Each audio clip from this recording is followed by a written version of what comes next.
తిననివయ్యా. ఏ ఇంట్లో ఎంతమంది చేతులు గడిగితే ఆ ఇంటికి అంత మంచిది. ఇది మా అక్కాబావుల ఇల్లు. ఇక్కడ నిత్యం 100 విస్తర్లన్నా లేవాలని నా కోరిక.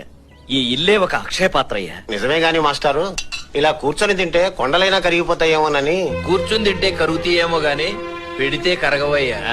పెట్టటం పల్లె సంస్కృతి. అదీగాక పెట్టేవాడి చేతిని పరమాత్ముడు ఎప్పుడూ వదలడంటారు. తల్లి తండ్రి లేని నారాయణరావు చిన్నపిల్లాడుగా చదువుకునే రోజుల్లో ఓ రోజు నా దగ్గరకు వచ్చి, వారాలు చేసుకుంటున్నాను, ఒక పూట భోజనం పెట్టండి సార్ అన్నాడు. నాకు చాలా బాధేసింది. వారానికి ఒకసారి పెట్టేది అన్నం కాదు, భిక్షం. నువ్వు నా బిడ్డలాంటి వాడివి, మా ఇంట్లోనే తిను అని చెప్పాను. నారాయణరావు తిన్నంత మాత్రాన నాకు పోయిందేమీ లేదు. కానీ బంగారం లాంటి మనిషి నాకు బిడ్డయ్యాడు. మా ఆవిడకు తమ్ముడి కన్నా ఎక్కువయ్యాడు. మన ఊరికి ఊపిరయ్యాడు.